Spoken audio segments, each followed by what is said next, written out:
Sudah, Pak. Kelihatan? Oleh? Kelihatan ya? Iya, Pak, kelihatan. Baik. Jadi, kapan kita pakai jalan luar kota, kapan kita pakai dalam kota yang tidak hanya dilihat dari apakah dia itu berada di wilayah perkotaan atau wilayah luar kota. Nanti ada beberapa pertimbangan kapan kita menggunakan jalan luar kota dan jalan dalam. Oke, jadi kalau di buku yang MKJI itu bukunya jadi satu, isinya macam-macam. Kalau ini per file, kalau Anda browsing cari filenya nanti akan mendapatkan beberapa kemasan seperti ini ya. Satu, kapasitas jalan kota ini sendiri. Cuman ini belum ada nomornya juga, masih rancangan 0. Silakan cari nanti ya. Nanti kalau nggak dapat bisa ngomong saya nanti saya. Nah, ini jadi yang pertama kita lihat, kalau kemarin saya tunjukkan apa itu EKR, apa itu SKR. Nah, di sini yang real. Kalau kemarin kan masih umpama aja 1,3, 0,5 dan lain sebagainya ya. Sekarang ini saya akan tunjukkan tentang berapa sih sebetulnya nilai-nilai tersebut.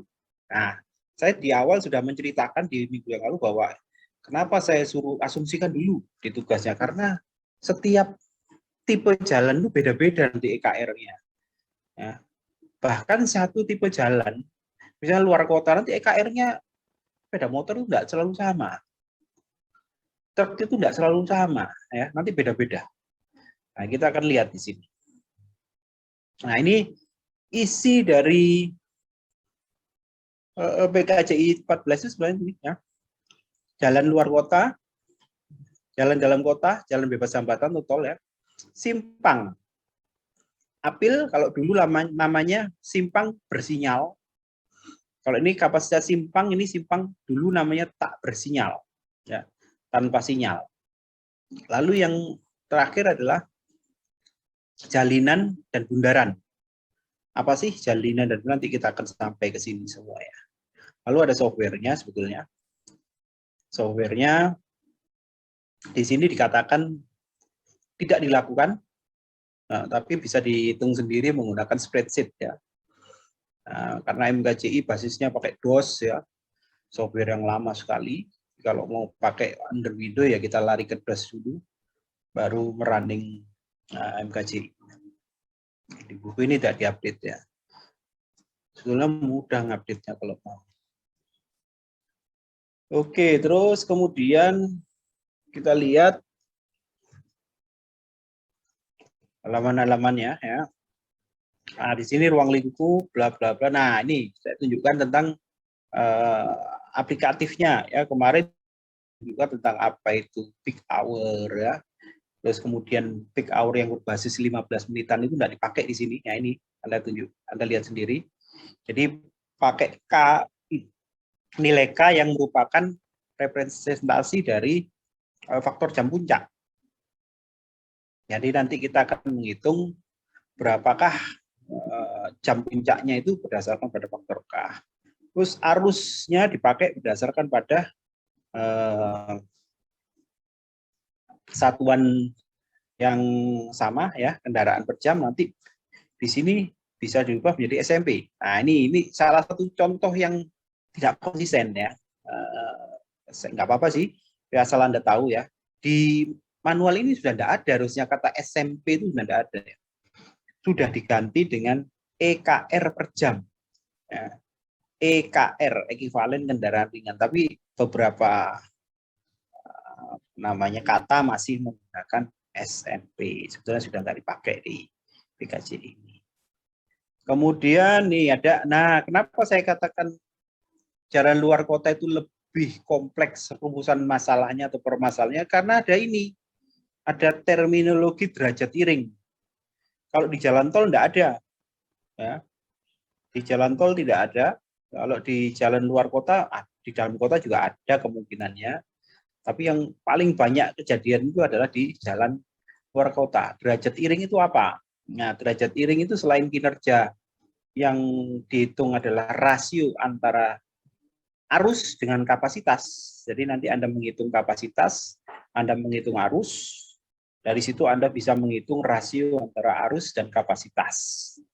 Nah, derajat iring ini melengkapi kinerja ukuran dari ruas tadi yang berupa derajat jenuh tadi atau DS, degree of saturation, itu khusus untuk jalan dengan tipe yang 2 lajur 2 arah tidak terbagi. Ya. Kenapa kok hanya itu? Nah, karena di jalan yang tipe seperti itu ada kemungkinan orang terhambat, tidak bisa nyalip. Nah, Anda pernah merasakan pasti ya, ketika di jalan yang cuma 2 lajur 2 arah, ya, seperti banyak di jalan luar kota, ya, itu sering karena di depannya pelan, ya, entah itu karena pelan karena kendaraannya berat, ya, atau karena dia nggak bisa nyetir, terlalu pelan. Di luar kota jalan cuma 30-40 km per jam, ya. Nah, yang lain merasa terhambat. Nah, dia tidak bisa berjalan sampai 60, ya. Nah, dia kan semacam terhambat oleh kendaraan yang ada di depannya sehingga membentuk pelaton atau pletun atau peleton. Kalau bahasa Indonesianya peleton, bahasa Inggrisnya pletun, ya.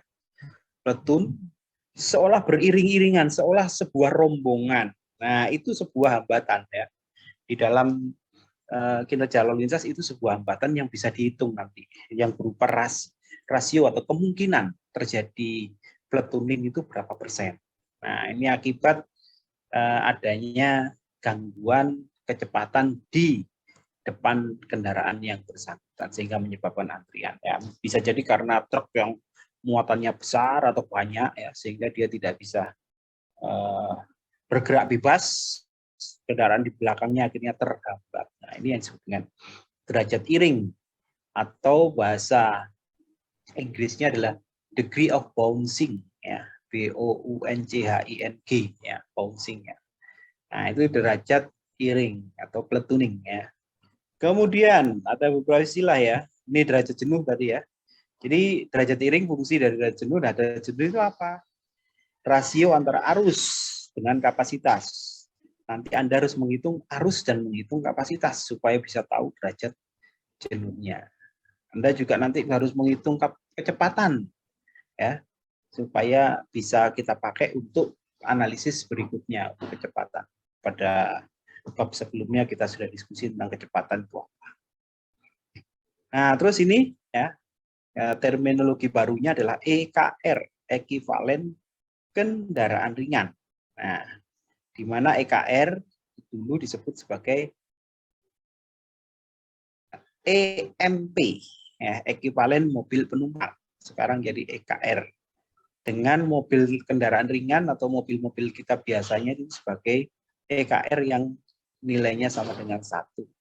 Di luar itu nilainya bervariasi. Ya, kita lihat nanti berapa. Faktor K sudah kita diskusikan tadi. Terus kemudian terkait dengan bagaimana kita menghitung kapasitas. Secara konseptual nanti saya akan tunjukkan. Ya. Konsep menghitung kapasitas kayak apa sih? Sederhana. Ya. Nanti akan berlaku untuk semua tipe. Baik kendaraan, baik jalan antar kota, jalan dalam kota, jalan tol, simpang bersinyal, simpang tak bersinyal, bundaran, jalinan, nanti konsep berpikirnya sama ya, cuma nilai-nilainya yang berbeda. Ya.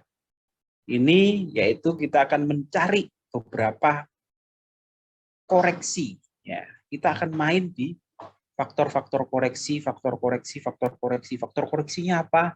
Macam-macam tergantung apa yang akan kita analisis. Kalau jalan luar kota nanti faktor koreksinya apa, simpang bersinyal koreksinya apa, bundaran koreksinya itu nanti beda-beda dan angkanya akan berbeda-beda. Ya, ini beberapa terminologi yang harus Anda ketahui dan Anda harus cari. Nah, bagaimana nyarinya gampang, nanti lihat di tabel. Ini main tabel semua ya. Faktor koreksi akibat hambatan samping itu apa maksudnya? Jadi kapasitas jalan itu akan tergantung pada apa yang ada di kanan kiri ruas tersebut. Nah, maksudnya apa? jalannya misalnya dua jalan yang sama, ukurannya, lebarnya sama, terus kemudiannya perkerasannya tipenya sama-sama semua deh. Tapi aktivitas sampingnya itu berbeda. Satunya kanan kirinya itu ladang, sawah, sama satunya kanan kirinya itu pasar gitu. Itu akan menghasilkan kapasitas yang berbeda. Ya, ini yang disebut dengan hambatan samping atau bahasa Inggrisnya SF. Jadi beberapa notasi masih menggunakan bahasa Inggris SF, side friction ya. Jadi Anda harus hati-hati atau tidak bingung ya. Dalam buku ini memang sedikit membingungkan karena ada beberapa terminologi yang masih menggunakan yang lama. Jadi width ya, lebar. Ya, harusnya kalau konsisten pakai Indonesia berarti FCL, lebar, tapi ini tetap menggunakan FB ya. Koreksi lebar lajur. Karena gini, misalnya jalur standarnya adalah 3 meter. Kalau jalurnya ternyata lajurnya adalah 2,75 meter, akan berbeda. Kalau lajurnya lebarnya adalah 3,25, nah itu akan berbeda dengan 3 meter. Ya. Ini ada koreksi-koreksi yang harus kita cari. Lalu yang berikutnya adalah pemisahan arah. Ya. Pemisahan arah ini merupakan komparasi, perbandingan antara apakah dia itu yang arah 1 sama arah 2-nya itu timpang atau tidak gitu ya. Kalau yang normal itu 50-50. Artinya yang lewat nanti kalau ada 1.000 kendaraan, 500 kendaraan dari barat, 500 kendaraan dari timur.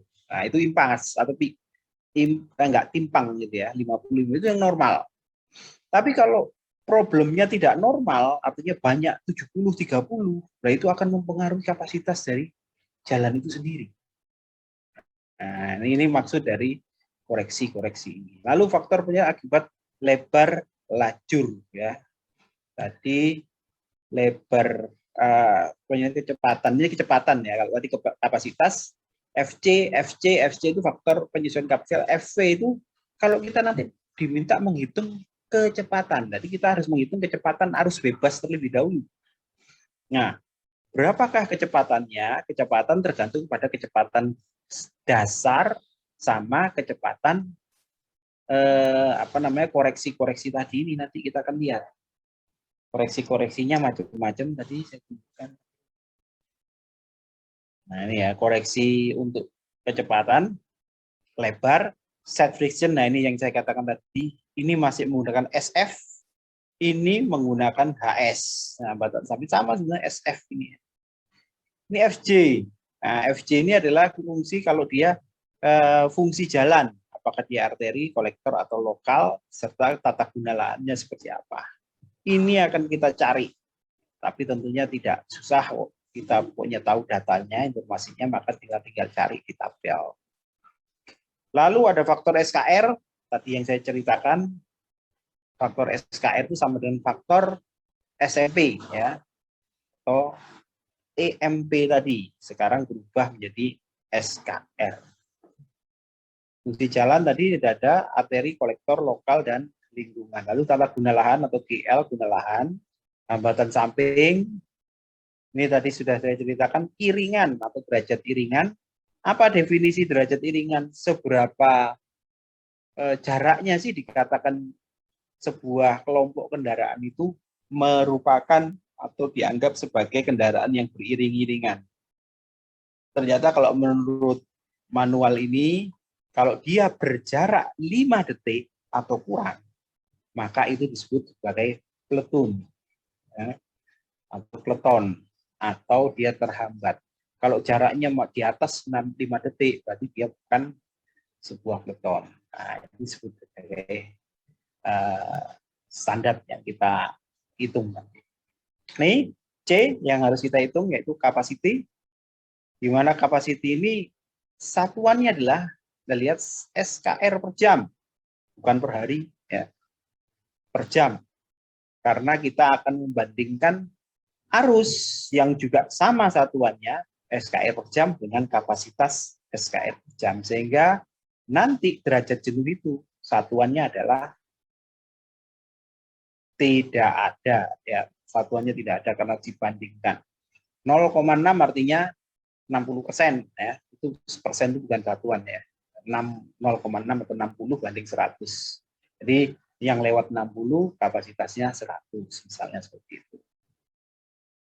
Lalu ini tadi C, kapasitas ini akan tergantung pada kapasitas dasar.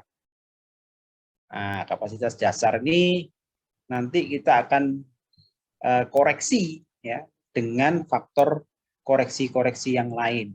Kita akan lihat rumusnya apa. C pasti, ya, rumusan dasar itu gampang kok. C sama dengan C0 kali faktor koreksi, faktor koreksi, faktor koreksi. Koreksinya apa? Anda tinggal cek kalau jalan luar kota bagaimana, dalam kota bagaimana, kapasitas simpang bagaimana, jalinan seperti itu. Itu konsepnya, ya. Demikian pula dengan kecepatan arus bebas. Maksudnya apa sih kecepatan arus bebas ini? Nah, ini yang penting Anda tahu, ya. Kecepatan arus bebas itu gini. Kecepatan arus bebas adalah kecepatan kendaraan ketika dia tidak terganggu oleh kendaraan lain. Ya, yang bisa dilakukan oleh dia melewati suatu ruas jalan. Nah, itu yang disebut dengan ruas kecepatan arus bebas. Gitu, ya. Nah, kalau Anda lewat di jalan Kertajaya malam-malam, ya, tanpa ada gangguan, Anda bisa kecepatan berapa, itulah yang disebut sebagai kecepatan arus bebas. Nah, kecepatan yang sebenarnya akan dipengaruhi oleh banyak faktor. Nah, nanti Anda yang hitung kecepatan itu berbasis pada kecepatan arus bebas dan dikoreksi dengan beberapa faktor. Koreksi. Seperti itu. Kemudian, nah ini tadi ya koreksinya, ya. Ini VBD, nanti harus koreksi dengan faktor-faktor yang lain. Lalu, kita lihat KHS. Nah, apa itu KHS? Kelas hambatan samping. Nah, kadang kita nanti untuk mengambil angka atau memperoleh angka dari tabel, kita harus tahu kita itu di kelas hambatan samping yang mana. Apakah sangat rendah, sedang, tinggi, atau sangat tinggi. Nah, untuk membedakan setiap tipe-tipe kelas hambatan samping ini, maka akan dijelaskan secara verbal dan numerik. Nah, ini Anda lihat secara numerik. Kalau sangat rendah, ini adalah frekuensi kejadian kedua sisi jalan. Ini kejadian apa ini? Sepertinya ini menurut saya ini kejadian penyeberangan, ya. Nah, kalau di yang lama itu mungkin ini kurang ketik, ya. Frekuensi kejadian apa ini? Kejadian orang nyebrang, ya. Kurang dari 50. Nah, kemudian tentunya dalam 1 jam, ya. Terus kemudian ciri-ciri khusus. Dia itu kalau sangat rendah itu kira-kira tempatnya pedesaan, pertanian, atau belum berkembang, ya. Nanti ada fotonya, kayak apa sih yang disebut dengan sangat rendah. Nah, terus rendah itu kayak apa? Ini sedang, sangat tinggi. Ini bisa kejadiannya bisa sampai 350, mungkin orang nyebrang, ya. Terus mendekati perkotaan, banyak pasar atau kegiatan niaga. Ini untuk kelas hambatan samping jalan antar kota, ya. Jadi dia mendekati perkotaan dan sebagainya. Ini bisa lihat contoh, ya. Kita perlu mengetahui ini nanti untuk ruas yang akan kita analisis. Lalu kelas jarak pandang. Nah, kelas jarak pandang itu apa? Jarak pandang ini kalau jarak pandangnya 70% itu lebih besar dari 300 meter, ya, itu maka disebut kelas jarak pandangnya A. Artinya Anda kalau berada di tikungan bisa melihat dengan nyaman, ya, itu kategorinya A. Kalau sering sekali terhambat antara 30 sampai 70%, ya, pandangan Anda terhalang, entah itu oleh pohon, oleh rumah, oleh struktur yang lainnya, itu bisa dikategorikan sebagai B. Ini nanti gunanya ketika kita memilih tabel, ya, jalan Anda masuk A, B, atau C. jalan Anda masuk sangat rendah, rendah, sedang, tinggi, atau sangat tinggi. Itu contohnya. Terus kemudian, nah ini klasifikasi kendaraan yang dihitung, yang diperhatikan, itu pakai yang mana?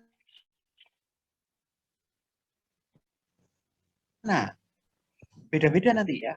Terminologi yang dipakai atau tipe kendaraan yang dipakai adalah KBM, kendaraan berat menengah. Jadi berat dan menengah itu dijadikan satu. Ya. Berat dan menengah itu dijadikan satu. Sedangkan kendaraan lainnya yaitu kendaraan ringan dan kendaraan tak bermotor. Cukup 3 saja kalau dalam analisis penggolongannya di tipe kendaraan di jalan luar kota menurut PKJI 2014. Nah, ini nanti beda lagi tipenya. Jadi ada 3 ini dan KBM, KR, KTB. Jadi bis masuk sini, truk masuk sini, kendaraan berat masuk sini semua. Dikategorikan sebagai KBM.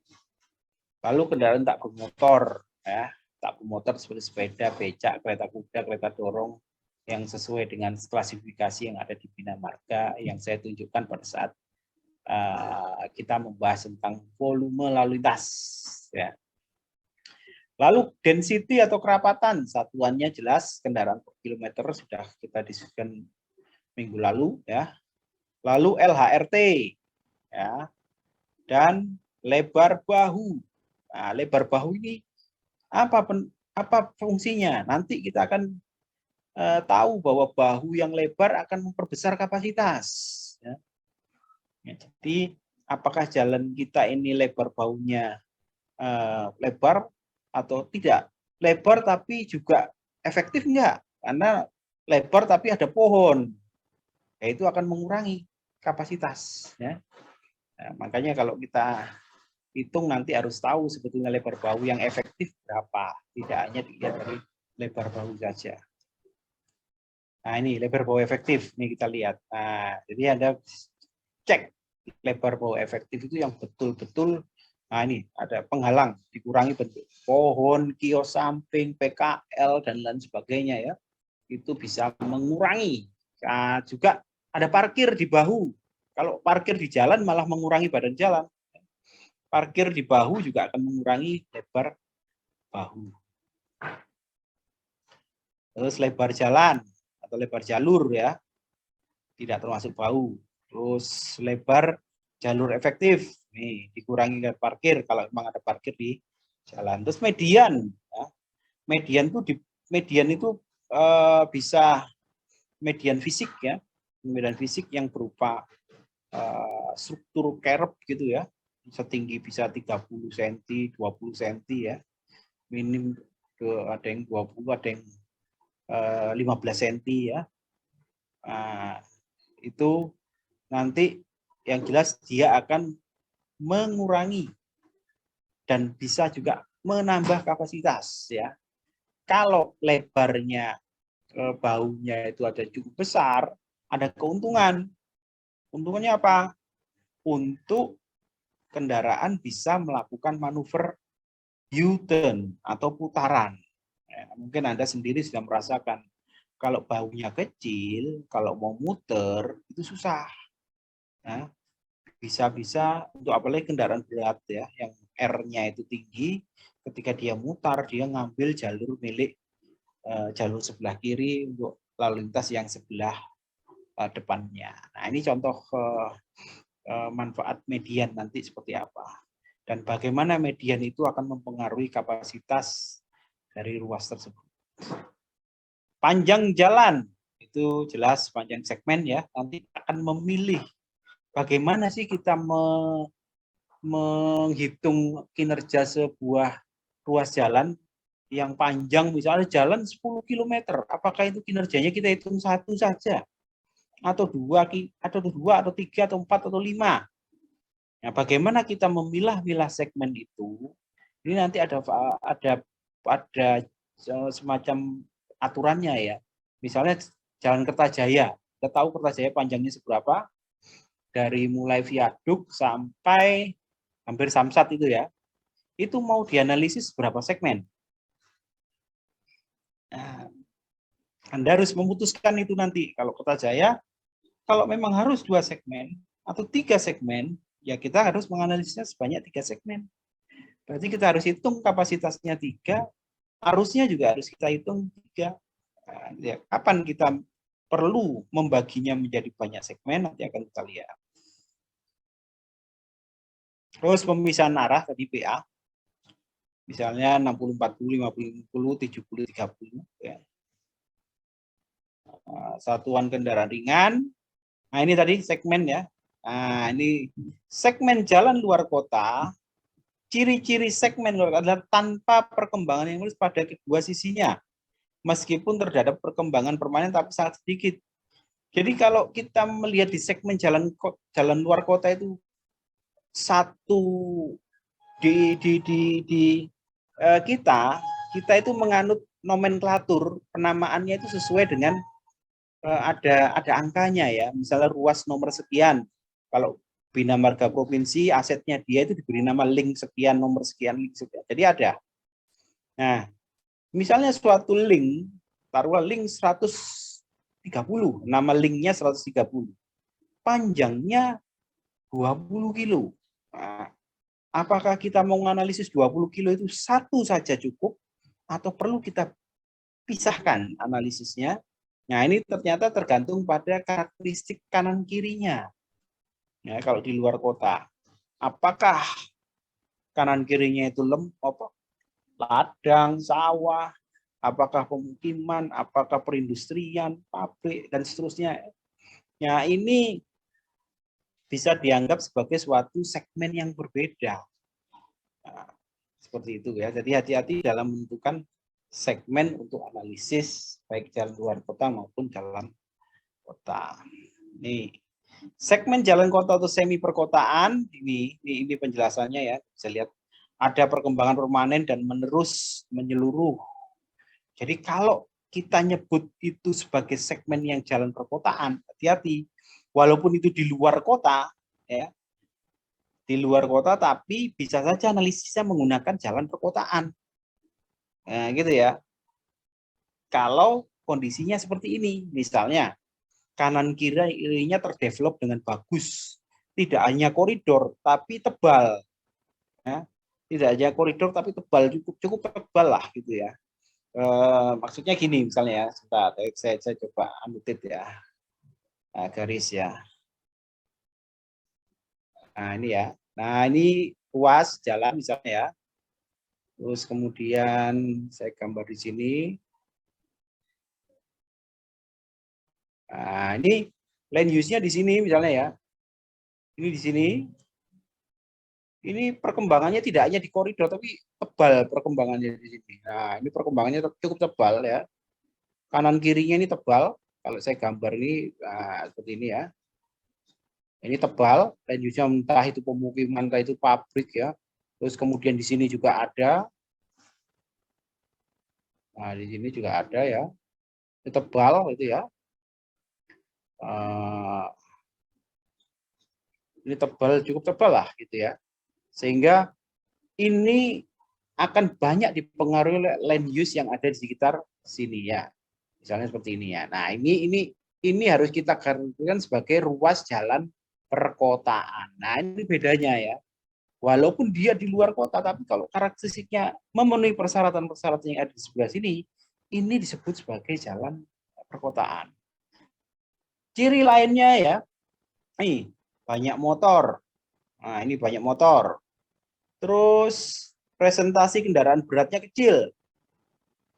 Lalu ini adanya kerb. Tahu kerb ya? Ada yang nggak tahu kerb ini? Oke, anggap aja tahu semua. Nah, jadi ini ciri-ciri kalau kita perlu melakukan analisisnya tidak menggunakan manual yang ini, tapi gunakan yang jalan perkotaan. Seperti itu. Baik, saya lanjutkan. Oke, saya lanjutkan ke nih berikutnya sepeda motor, nggak boleh bahas. Nah, kategorinya sebuah ruas jalan itu dikatakan datar, bukit, gunung itu apa? Ini ya, kategorinya itu silakan baca di sini. Kalau lengkung vertikalnya kayak gini, lebih kecil 10 ya. Antara 10 sampai 35 dan lebih besar 35. Ini perbedaannya. Jadi naik turunnya itu meter per kilometernya itu sekian. Itu masih dikategorikan 10 ya.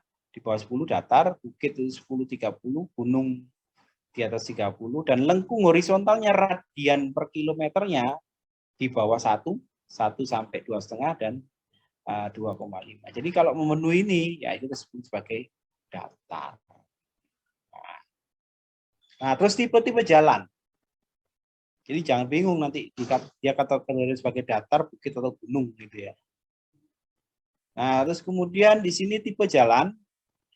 Tipe jalannya 2 lajur 1 arah, dia sebut sebagai 2 strip 1. 2 lajur 2 arah, tak terbagi 22 TT, tak terbagi 42 TT, 42 ini terbagi ya ini ya. Ini salah, nah, salah lagi ini ada kekeliruan di sini nih ya. Ini harus dicoret nih, ini harus dicoret ini. Nah, ini tak terbaginya hilang ya. 4 lajur 2 arah terbagi. Nah, ini disebut dengan 42T. Ya. Lalu 6 lajur 2 arah terbagi. Nah, seperti itu. Jadi Anda harus jeli-jeli kalau mau memanfaatkan ini ya. Karena masih sifatnya draft, belum final. Draftnya lama, 2014, sudah 7 tahun ini ya. Masih draft aja. Tipe medan jalan ini tadi, datar gunung tadi, dilihat kemiringan melintang. Kalau ini dilihat kemiringan melintangnya. Ya. Terus apa lagi nih? Truk besar, saya nggak perlu bahas. Karena kita sudah pakai nanti truk besar sama truk, pokoknya truk dijadikan satu kalau di luar kota nih ya. Terus ada istilah headway, sudah kita bahas minggu lalu. Waktu tempuh juga kita sudah bahas minggu lalu. Kemudian, nah ini pembahasan segmen tadi sudah saya singgung tentang pemilihan atau pemilah-milahan segmen. Segmen itu kalau misalnya dalam satu ruas itu ada, ini ya misalnya ya, ruasnya seperti ini, ada simpang di sini, misalnya. Nah, apakah ini jadi 1-2 segmen? Nah, atau cukup ini itu sebagai satu segmen? Satu segmen saja. Nah, ini beberapa pertimbangan Anda bisa baca di sini. Antara 2 simpang dan arus lalu lintas jalan tidak berpengaruh oleh simpang tersebut. Jadi simpang-simpang ini ternyata tidak signifikan.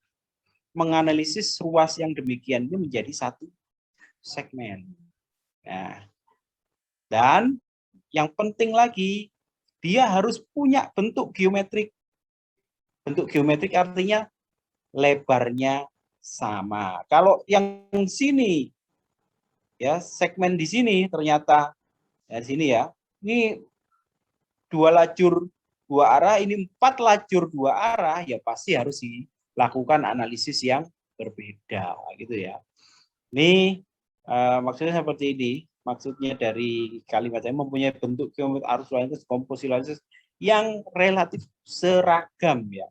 Kalau sama persis enggak lah, pasti beda ya. Relatif seragam ya, mungkin untuk maka kita bisa menjadikan dia satu segmen. Terus kemudian clear dulu. Oke. Ya, ini sama ya, sudah saya ceritakan tadi.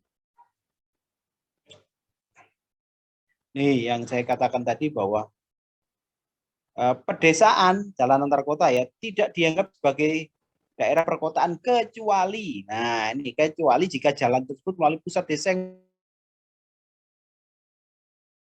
mempunyai karakteristik samping jalan sesuai dengan jalan. Nah ini yang saya maksud tadi bahwa walaupun dia jalannya adalah antar kota, tapi kalau karakteristik dari segmen tersebut adalah mirip dengan tipe jalan perkotaan, kita jangan menggunakan analisis yang basisnya menggunakan jalan antar kota, tapi bisa gunakan jalan perkotaan. Ini sudah dinyatakan di dalam manual ini. Ya. Silakan kalau ada pertanyaan dulu ya, apa-apa. Oke, ini cerita geometrik ya. Terus saya lanjutkan lagi ke ini ya.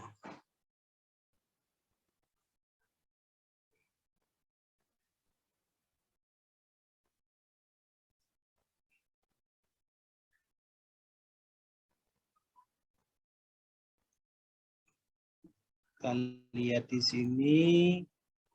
Nah, ini tadi yang saya sebut tadi. Pertama kita hitung rumusan yang ada di sini adalah menghitung kecepatan arus bebas. Nah, bagaimana sih kita menghitung kecepatan arus? Kita hitung di sini VB. Nah, ini VB. Kecepatan arus bebasnya adalah dengan menggunakan rumusan yang ada di sini. Adalah VBD plus VBW plus VBHS plus V. Hati-hati angka-angka ini penjelasannya di sini agak berbeda nama ya. Nanti Anda bisa lihat singkatannya ternyata maksudnya sama tapi singkatannya beda. Itu aja. Jeli-jeli melihat kesamaannya aja ya. Apa namanya? Misalnya ini faktor akibat hambatan samping. Coba cek mungkin namanya SF ya. Nama-nama seperti itu Anda bisa cek ya. Nah, terus kemudian seperti yang saya katakan tadi, kita simpel kok ngitungnya. Intinya kita harus menghitung kecepatan arus bebas dulu, nanti menghitung kecepatan yang sebenarnya bagaimana. Terus bagaimana cara menghitung kecepatan arus bebas? Nanti ada kecepatan apa namanya? Nih, VBD. VBD ini arus bebas dasar. Ya, selalu ngomong seperti ada VBD atau arus dasar itu kayak apa. Demikian pula dengan kapasitas. Kapasitas itu sebuah ruas itu adalah ngitungnya gampang, yaitu C0, yaitu kapasitas dasar. Nah, kapasitas dasar dikalikan koreksi yang sesuai dengan karakteristik dari ruas jalan kita. Nah, seperti itu. Contoh di sini kalau di jalan luar kota, faktor penyesuaian lebar, faktor penyesuaian pemisahan arah, kemudian faktor hambatan samping dan bahu jalan. Itu ya. Nanti berapa nilainya akan kita lihat pada informasi di halaman-halaman selanjutnya.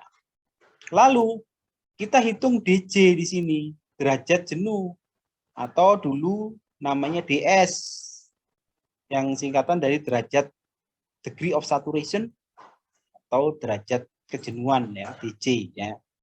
Nah, di mana rumusnya adalah Q dibagi C. C-nya ini C besar sebenarnya. Ini C-nya C besar ya, karena C besar itu adalah kapasitas. Jadi kapasitas yang hasil perhitungan kita nanti dibandingkan ya arus yang kita peroleh atau yang terjadi dari perhitungan volume lalu lintas ya, lalu dikonversi ke arus, maka kita dapatkan Q arus. Nah, arus yang terjadi dibandingkan dengan kapasitas yang dimiliki oleh ruas jalan tadi, maka kita akan mendapatkan satu kinerja ruas, yaitu derajat jenuh. Nah, kita lihat. Lalu kecepatan tempuh, yaitu panjang dibagi dengan travel time. Nah, ini ya. Kemudian derajat iringan. Nah, nanti derajat iringan ini ada persamaannya atau kalau mau pakai tabel silahkan. Akan kita lihat pada informasi di halaman-halaman berikutnya. Oke, bagaimana cara menentukan DI atau derajat iring atau DB ya, degree of bouncing ya. Nah, lihat. Nah, ini yang seperti saya ceritakan kemarin yaitu hubungan antara kecepatan dan kerapatan. Tapi di sini lebih detail untuk jalan 42T ya. Terus kalau ini kecepatan dengan arus untuk jalan 42T. Kalau ini untuk jalan 22T. Hubungan antara kecepatan kerapatan dan ini kecepatan dan arus untuk jalan 22TT. Nah, ini modelnya berdasarkan pada ruas-ruas jalan di kota-kota di seluruh Indonesia. Ini ya. Banyaknya di Jawa, Kalimantan, Sumatera sama Sulawesi ya. Nih. Terus kemudian ini rumusan untuk DI tadi. Nah, saya katakan tadi DI atau DB kan. Ini pakai belum diganti istilahnya. DB ini ya, degree of bouncing atau DI derajat iring.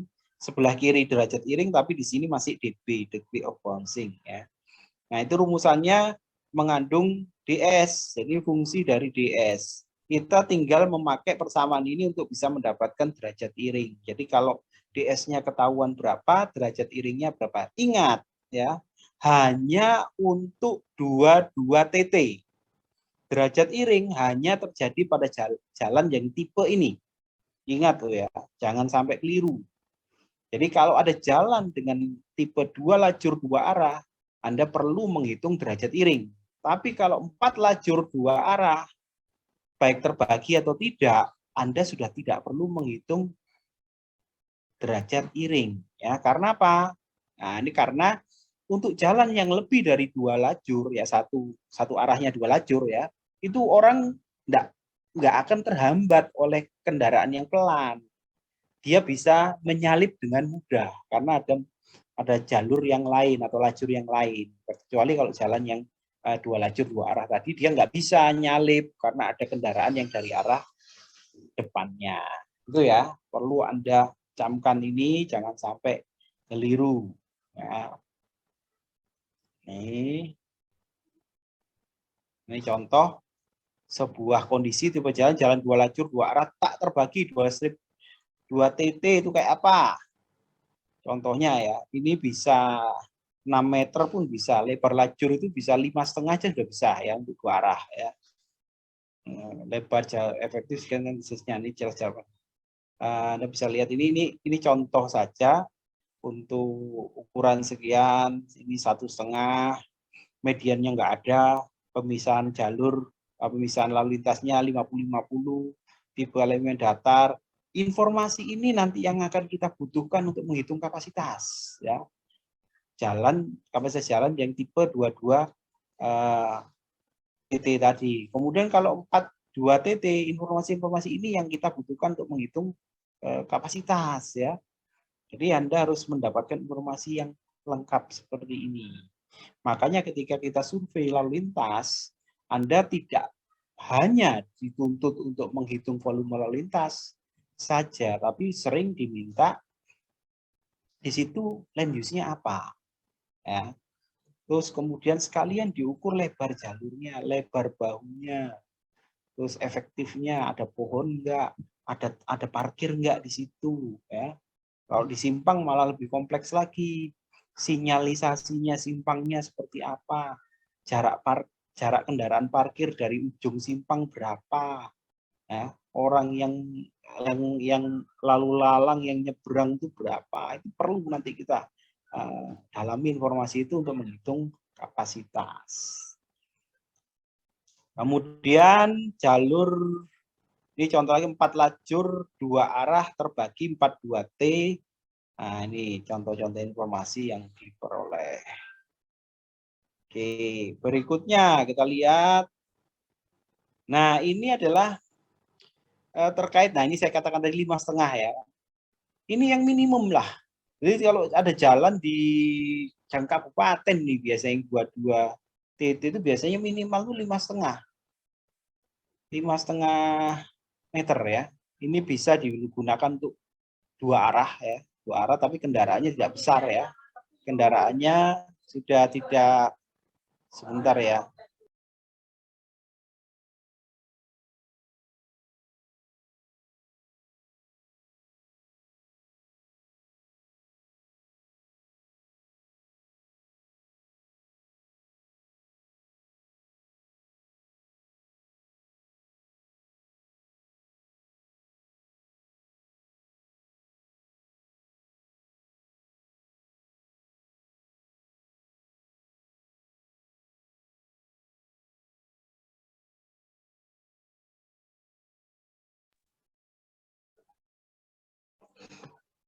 Ya, kemudian kita lihat definisi ini beberapa contoh ya, 5,5, 7 dan seterusnya.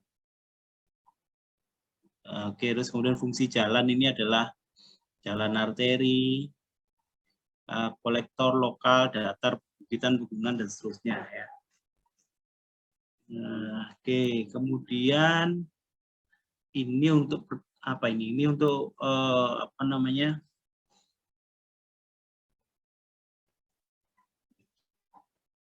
Oh, ini untuk apa namanya? Kalau kita mau memilih. Jadi pendekatannya gini ya, pendekatannya kalau kita mau memanfaatkan manual ini adalah misalnya analisis digunakan akan dilakukan analisis terhadap jalan yang sudah ada, atau nanti kita perlu men-set kira-kira jalan apa yang cocok untuk dibangunkan di sebuah kawasan yang baru. Nah, misalnya taruhlah ibu kota negara yang baru itu nanti di-set maunya jalan apa? Arteri. Kalau arteri lebarnya sebaiknya berapa? Kolektor sebaiknya berapa? Terus lebarnya berapa sebaiknya? Itu nanti kita bisa gunakan ini dengan contoh pertimbangan adalah kalau pertimbangan ekonomi kita tidak perlu langsung maksa 6 lajur 2 arah ya. Mungkin nanti secara bertahap dilakukan pelebaran. Pada saat dibangun awal cukup umur rencananya 10 tahun saja. Kemudian nanti 10 tahun kemudian baru dilebarkan. Ini hanya pertimbangan saja ya. Kemudian ini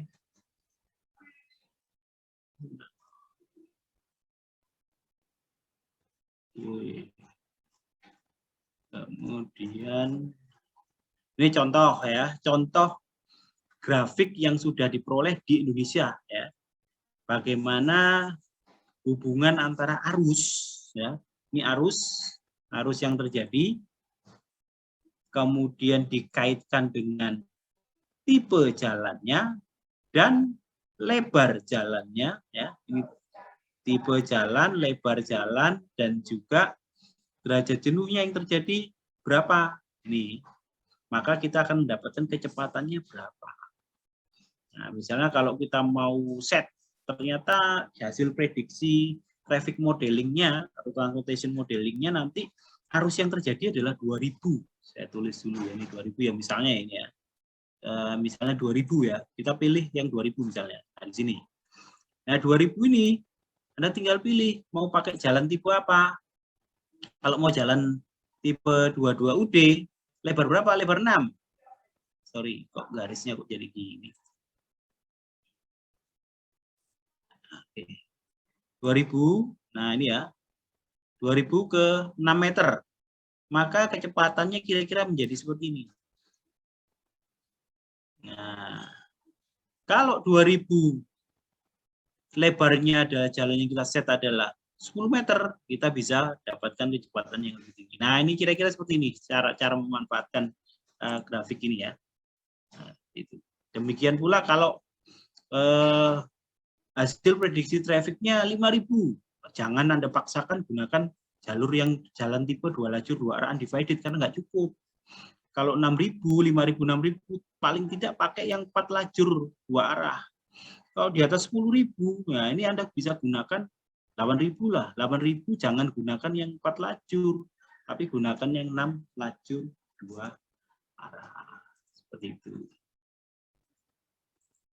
Oke, ini ya, ini cara memanfaatkan. Ini beberapa tipe ya. Kalau tadi adalah di jalan datar hambatan samping rendah, kalau ini jalan datar hambatan samping yang tinggi ya, ini tinggi. Nah, ini tinggi. Oke, kita lihat. Nah, kalau ini bukit, tipe jalan bukit hambatan samping rendah. Ini tipe bukit hambatan samping tinggi. Jadi sudah dibuatkan kira-kira bentuk hubungan yang antara arus kecepatan ya dengan tipe infrastruktur yang akan dibangun sudah dibuat. Jadi kalau mau bikin jalan baru dengan tidak ada informasi sama sekali, kita bisa mengacu ke sini. Nah, itu dengan mudah ya tanpa kita lakukan analisis yang berat-berat. Jadi dari hasil modeling Diketahui volume lalu lintasnya berapa, oke, 1 hari sekian, berarti 1 jam berapa, Anda sudah bisa prediksi dengan menggunakan faktor konversi, merubah dari 1 hari menuju ke 1 jam, ya. Langsung kita bisa pilih mana yang harus berjalan. Terus kemudian apa ini? Saya lanjutkan di sini langsung aja, ya. Oke, saya tunjukkan ke perhitungan. Nah, ini ya. Jadi di dalam manual ini ada F1, ada formulir-formulir yang harus disiapkan, yaitu formulir 1 ini tentang data-data. Data apa? Data kondisi umum termasuk geometrik. Formulir 2, apa? Ini kalau kita mengacu pada formulir, ya. Nggak mengacu juga nggak apa-apa. Ini hanya kalau Anda pakai formulir, Anda tinggal melihat formnya apa, ngisi form-form yang ada itu, nanti bisa dihitung dengan spreadsheet. Anda bikin spreadsheet sendiri juga bisa.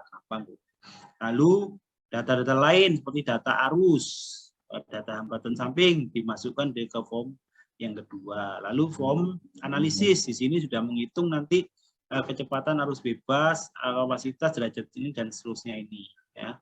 Nah, ini kalau di software dulu, ini ada rubrik-rubriknya muncul.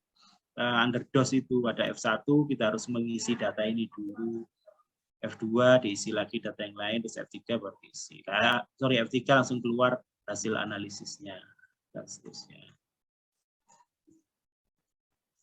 Kemudian kita lihat bagaimana cara menghitungnya.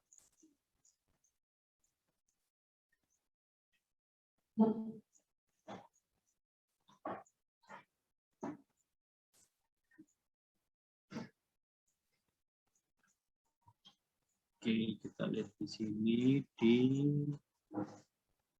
Nah, ini seperti yang saya katakan tadi EMP. Nah, ini masih terminologinya masih lama, harusnya EKR, ya. EKR atau EMP. Berapa nilai EMP atau EKR ini? EKR untuk jalan tipe 22 TT. Nah, ini yang saya katakan akan selalu berbeda-beda, ya. Ini jalan luar kota yang kita omongkan. EKR-nya kalau 22 TT itu kayak gini. Tipe kendaraan KBM, terus BB, kemudian TB, itu beda-beda juga di sini. Nah, ya. Nah, di sini terus untuk motor beda lagi. Nah, sepeda motor SM, ya. Ini angka-angka yang bisa dipakai untuk menghitung berapa nilai EKR-nya. Datar untuk tipe datar, untuk tipe bukit, dan tipe gunung. Ya. Berapa nilai EKR-nya yang dipakai. Kalau tipe jalannya 42T dan 42TT, Anda gunakan tabel yang ini.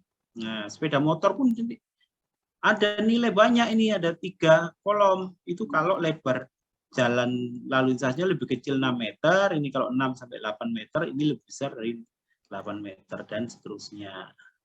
Jadi Anda harus pinter-pinter memilih berapa nilai EKR yang sesuai dengan kondisi yang Anda temui di lapangan. Ini secara grafis, ya, untuk nilai EMP atau EKR, ya, yang masih istilah lama. Oke. Ini bukti bahwa sebetulnya tidak beda, ya. Namanya juga masih sama, ini kan EMP, EMP. Jadi ini tidak berubah.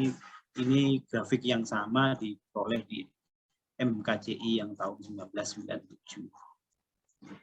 Oke, berikutnya untuk EKR, jalan 6 lajur, 2 arah terbagi, Anda gunakan ini. Nah, dan seterusnya. Lalu kita lihat, ini EKR untuk KBM dan TB. Ya, EKR, TBM, dan KB. KBM kendaraan besar menengah, ya. Ini Anda bisa lihat di sini, nilainya beda-beda, tergantung pada kondisi kalau dia nanjaknya tinggi, ya. Ini khusus untuk nilai untuk jalan yang nanjak, ya, atau gradiennya cukup tinggi di daerah yang bergunung, ya, biasanya, ya. Jadi kalau jalannya panjang segmennya itu segitu, misalnya 0,5 km, nah, apa namanya, EKR-nya itu relatif lebih kecil daripada kalau jalannya panjangnya 5 km. Nah, ini memang untuk gradien yang ekstrim seperti ini, ya 7 itu sebetulnya kalau bagi kendaraan pribadi itu nggak masalah ya, tapi bagi kendaraan berat itu bisa jadi masalah 7% itu ya. Nah ini bisa kita lihat angkanya akan semakin meningkat ketika panjang jalannya akan semakin besar. Nih kalau hambatan sampingnya, apa yang mempengaruhi hambatan samping kita lihat di sini. Ada pejalan kaki yang menyeberang, ada kendaraan yang berhenti, kendaraan yang parkir, kendaraan penghenti ini kayak ada mikrolet yang berhenti mengaitkan penumpang atau halte dan sebagainya ya. Terus kendaraan penumpang keluar masuk lahan samping, jadi ada kendaraan yang keluar masuk persil. Kalau ada persil yang padat sekali, misalnya suatu supermarket atau hypermarket yang besar dan ramai, itu bisa menentukan mengurangi kapasitas dari ruas jalan itu sendiri. Terus adanya kendaraan tak bermotor seperti becak, delman dan seterusnya ya.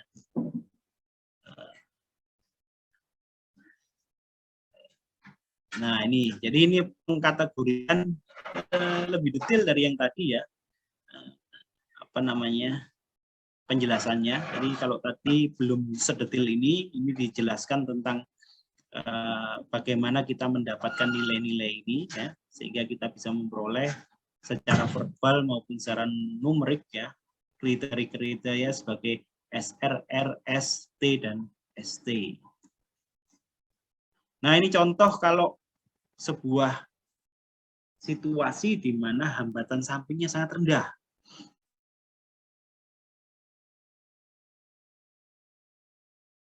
Kanan kirinya nggak ada apa ya, relatif apa di sini, kita bisa tidak terhambat oleh aktivitas di kanan kirinya. Kemudian ini kalau rendah ya, rendah walaupun kanan kirinya ada aktivitas tapi ada land use-nya ada ya, tapi aktivitasnya nggak begitu padat ya. Ini kategori yang rendah.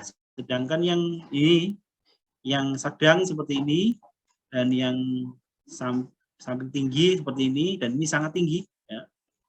Nah, Anda bisa ilustrasikan komparasi ilustrasi di lapangan dengan yang ada di gambar ini.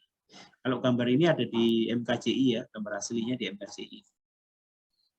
Tidak diganti, kalau yang berwarna ini diganti, ini baru. Dua gambar pertama ini baru.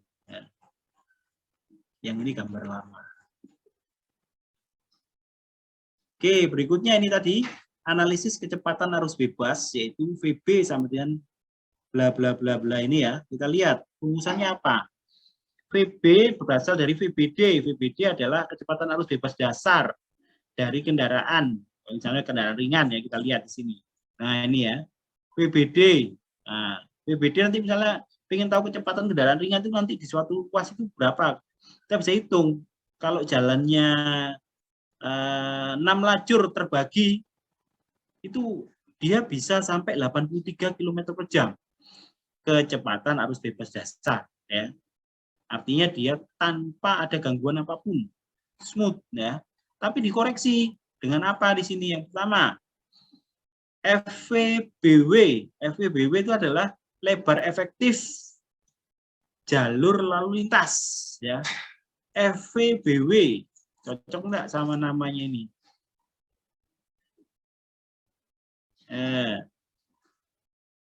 Oh ini bukan, ini masih VBD, lebar lu nih. Koreksi, lah ini FBWD ya. Loh, masih LE nih. Namanya masih LE. Masih apa namanya? Istilah yang lama. Nah, ini masih belum diganti, tapi yang di sini udah diganti. Nah, dia pakai LE, yang di sini pakai BW. Nah, jadi hati-hati, tapi Anda harus bisa lacak lah kenapa angkanya beda-beda ya. Maksudnya benar, cuma belum sempat diganti gitu aja. Ini LE. Ya, ini ya. Oke. Bentar ya.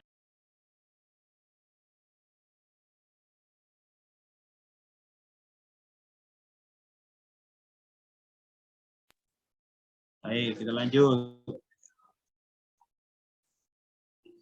Kemudian FVBHS. Nah, ini faktornya Anda tinggal cek Kalau jalannya di 4 lajur, 2 arah terbagi, kelas hambatan sampingnya KHS-nya sangat rendah, faktor penyesuaiannya kayak apa?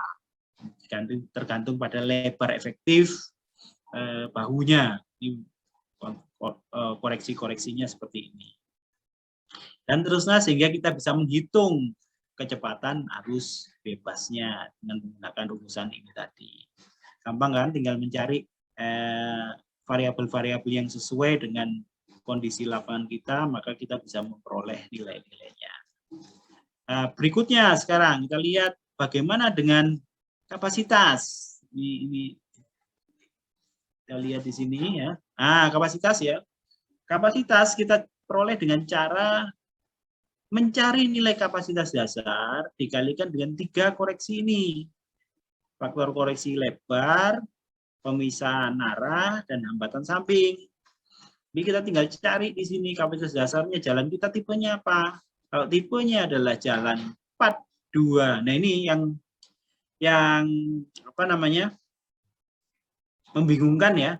Anda bisa lihat di sini 42 TT. Satunya 42 TT. Ini harusnya salah satu adalah 42 T. Yang manakah yang T? Idealnya yang ini adalah yang T. Yang ini TT ya. Karena apa? Yang kecil itu adalah yang tak terbagi. Kecil mana sih ini? Nah, ini ya. Oh ya, ini yang T ya. Kan TT karena dia datar 1700, kalau ini terbagi itu lebih tinggi. Jadi ini kalau saya coret ya. Nah, ini kalau saya coret ya ini. Nah, ini ya. Ini adalah 42T dan ini adalah 42TT. Kenapa saya berani bilang gini? Karena yang terbagi itu mestinya lebih besar. Jalannya ada pembaginya itu kapasitasnya lebih besar. Anda bisa lihat di sini masih menggunakan SMP ya. Jadi masih banyak keterbatasan dalam manual ini dan ini fatal ini. Salah gini ini bingung orang kalau nggak ngerti mana yang harus dipilih kalau dia 42T. Nggak ada di sini padahal Anda tinggal pilih salah satu dari kondisi ini. Oke, ada pertanyaan sampai sini? Jelas ya. Nah, tinggal pilih nanti Anda mau yang kapasitas dasar yang mana? Oh, yang ini. Udah. Terus kemudian apakah jalannya 2 lajur 2 arah? Tak terbagi, pakai yang ini. Seperti itu. Ingat, oh ya, ini satu yang penting ya. Jangan sampai keliru ya. Ya. Kapasitas. Untuk kapasitas jalur atau jalan yang tipenya adalah 2 lajur 2 arah tak terbagi, coba Anda perhatikan ini ya. Ini sangat penting. Ini kalau Anda salah fatal ya. Ini lihat ya, saya gambari dulu. Mana sih yang freehand ini? Nah, ini ya. Nah, ini Anda lihat ya. 22 TT, 22 TT itu jalannya gini ya. Ingat ya. Nah, ini ya. Nah, ini ya. Nah, ini ya. Kapasitas dasarnya ini adalah, ingat ini loh. Ini untuk total 2 arah. Nah, ini bedanya ya. Ini kapasitasnya adalah total 2 arah. Ini total 2 arah itu adalah 3100 di daerah datar. Tapi kalau non 22 TT, hati-hati Anda lihat. Ini bukan total tapi per lajur. Nah, ini bedanya ya. Sangat beda. Sehingga nanti Anda bertanya, loh, Pak, ini kok yang 4 lajur kok lebih kecil kapasitasnya? Oh iya, karena ini hitungannya ada per lajur. Kalau lajurnya ada 2 ya, jadi model kalau jalannya seperti ini ya. Nah, ini ada medianya ini. Nah, ini ya. Ting ting ting ini ya. Nah, ini kapasitas dasarnya ini ada 2, 1, 2. Nah, kalau kita ngitung sendiri-sendiri per arah, ya ini kapasitasnya ada 3.800. Nih ya. Kalau 4 berarti 3.800 kali 2. Ya kan? 3.800 kali 2 berarti 7.600. Nah, lumayan jauh lebih besar ya kan. Hati-hati. Ingat, saya pesan kalau Anda ngitung Untuk jalan 2 lajur 2 arah, kapasitas dasarnya itu 2 arah total. Jadi kapasitas dari tipe jalan ini tidak bisa dihitung ini kapasitasnya sendiri berapa, ini kapasitasnya sendiri berapa, tidak. Tapi kapasitas total berapa dan volumenya juga sama. Volumenya harus di total untuk kedua arah. Untuk arusnya ya, untuk menghitung kinerja tipe jalan 2 lajur 2 arah yang tak terbagi. Kalau ngitung ini, Anda bisa hitung terpisah, boleh. Ini arusnya nanti berapa, ini arusnya berapa, kita bisa hitung. Ini arus dibanding kapasitas di sini berapa, ini arus dibanding kapasitas ini berapa. Jadi DS-nya bisa 2 ini. Ini DS ada 1, DS yang arah sini sendiri, ada DS yang arah sini sendiri 1. Sedangkan ini DS-nya cuma 1 DS ya, atau 1 derajat jenuh ya. Itu perbedaan yang sangat penting untuk menganalisis tipe jalan 2 lajur 2 arah. Dan di sini jangan lupa ada derajat iring juga. Nah, DI atau degree of bunching dB ya, atau dB. Nah, ini penting ya. Oke, sampai sini ada pertanyaan? Kalau enggak ada, saya lanjut. Clear all drawing. Oke, lanjut.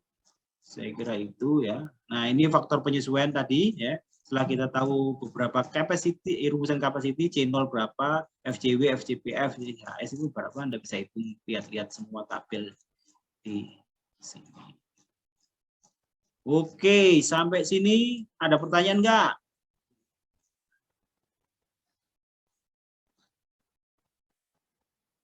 Baik, kalau tidak ada, untuk kuliah hari ini kita akhiri.